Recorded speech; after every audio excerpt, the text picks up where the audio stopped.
most people, even if you're not particularly religious or spiritual, you've likely heard the verse, we fight not against flesh and blood, but against principality, against powers, against the rulers of spiritual wickedness, of darkness in high places.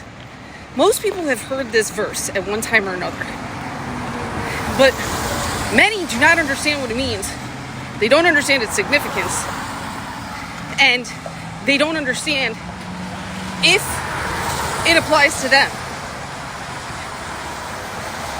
And so part of my purpose here is to teach people that, especially people that aren't particularly religious or spiritual, people that might not even be awakened to anything spiritual. But it's important that you understand particular parts of the Word of God. Like, it's important. It really matters if you understand this or not. And so, just quickly looking at this verse, when we say flesh and blood, we mean the shell of a human, flesh and blood. So, what dies to the earth? You know, we just have this meat suit here that we're borrowing for a little bit, so we can live out our human experience, right? But we all have a spirit within us, and God gave life to that spirit.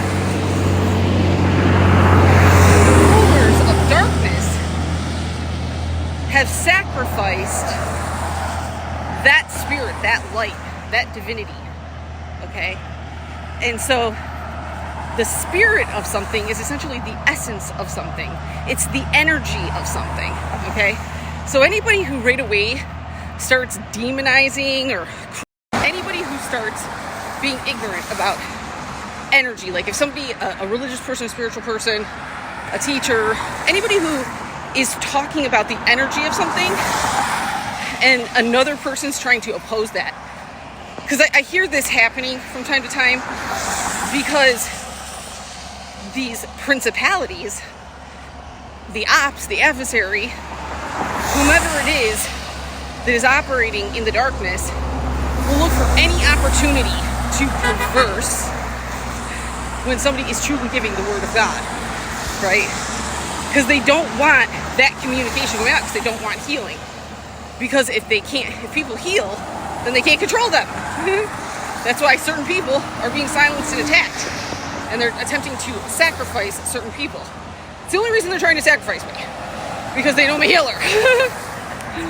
Right? And they want to maintain control. You have somebody who just innocently is doing this, like they're very outdated in their knowledge.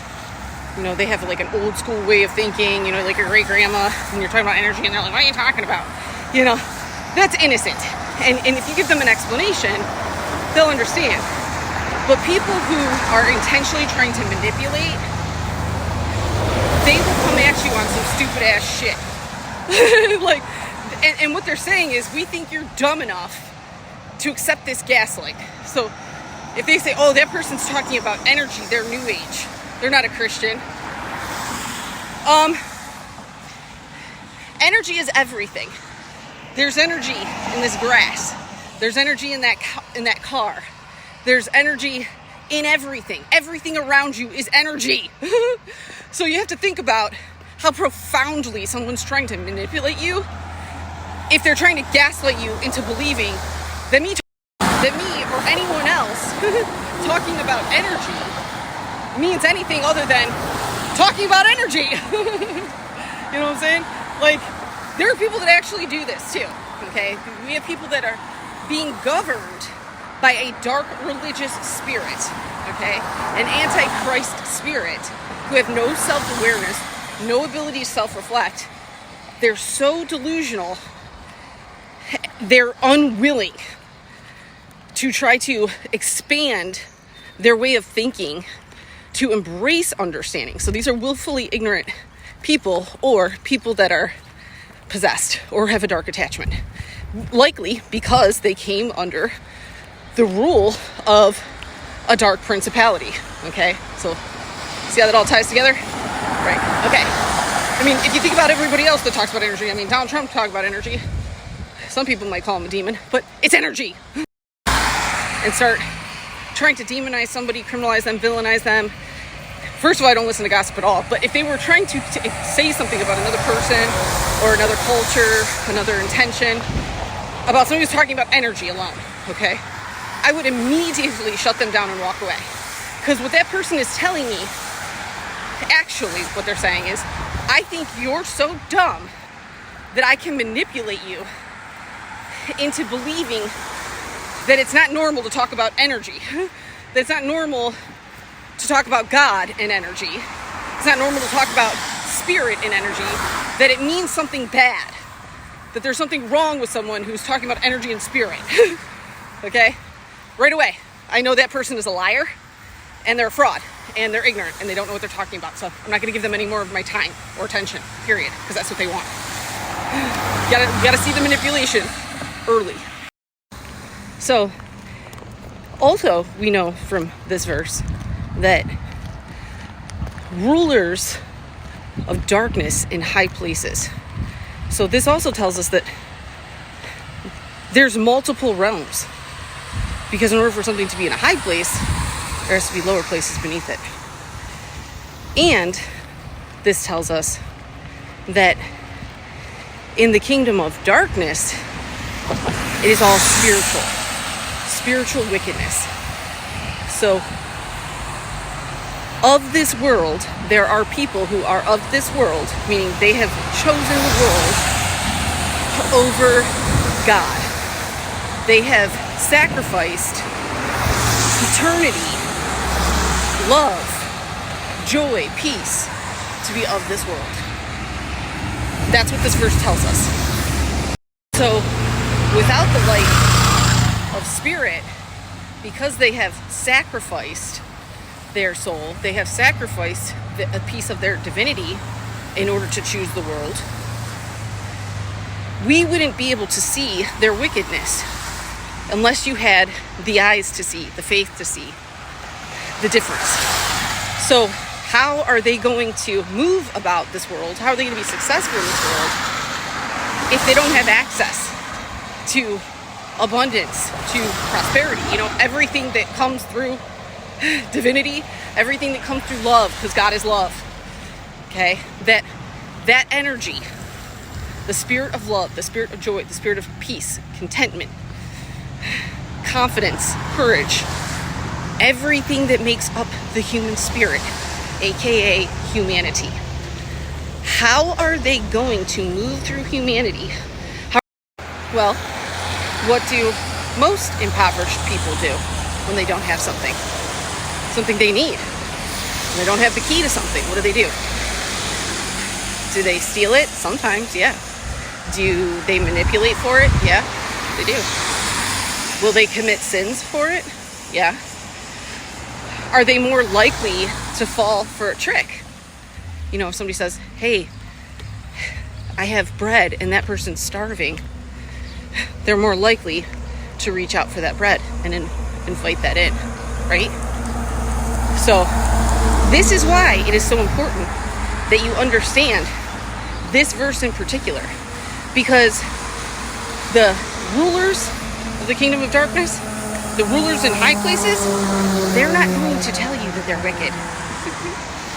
And if you don't have the eyes to see a spirit or soul, because you yourself have an unresolved trauma, if you have not come through Jesus Christ to accept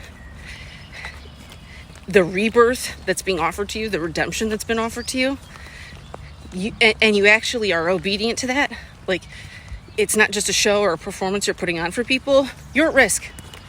You're at risk. But not only are you at risk, but here's the real struggle. Because the rulers in high places in the kingdom of darkness are not coming for the people that are already embracing sin right now. See, they actually know that that's the easy lick. They know they already have you in a place of need, in a place of lack, in a place of insecurity. They already know that. They might be mind effing you, mind controlling you. You know, you might just be asleep. You might be an NPC. You know, you're easy. Which is why they're coming after the leaders of the light in high places, which is why they refused to release my money, which is why they had a hooker prostitute. They thought that they could turn into me. What a joke. And by the way, her name is hooker prostitute or whore until she takes accountability, which probably won't happen because that's a fully possessed demon. That is why they have identified who is very hard to control. And if you think they haven't been tracking this, you are literally delusional. So somebody who wouldn't get a COVID vaccine, who also never got COVID, somebody who potentially low-key had the energy of the threat of losing her job of 15 years if she didn't take a COVID vaccine and still chose not to get a COVID vaccine, somebody who intentionally, you have one who refuses to lay down and die to somebody else's will, somebody else that never did a damn thing for me, not taking care of me. I've never been married, despite all of the narcissists that these Luciferian, sick-ass, bitter Betty wannabe queens, but really they're just giant, malignant, covert demons. They're not even narcissists anymore. They're just fully possessed demons. Like my mother, Mary Grace Rollins Brochet, a child groomer. Okay, a part of their little network, the Kingdom of Darkness, who has no power. Okay, that's why she's scrambling. Okay, I don't care. She's making an ass out of herself. She can go ahead and keep doing that all she wants. But they see this as a threat. But even the people that are in that Kingdom of Darkness are being groomed and manipulated because I'm not a threat. I don't give a shit what people do. Which is why whomever plotted this whole plan or whatever to be able to steal from me, likely my mother had a lot to do with this, but which is why they have to create the beef, because I don't have beef with people. And see, most people, even if they have done things that are bad, or if they've been in a place of need, like if they had financial lack and they ended up making a deal with the devil, but they didn't necessarily sell their soul, right? Like if they have shame or guilt, especially about attacking me, you still have a soul. And so what they're trying to do, though, is create a good argument for why they're attacking me and stealing from me, and why they haven't released my money, why they're okay with me being homeless again, why they're trying to lock me in a loony bin when I'm clearly not mentally ill, why they're trying to put me in a jail for domestic violence when I clearly have never abused my children and never would, especially when the person trying to facilitate that is a psychopathic abuser.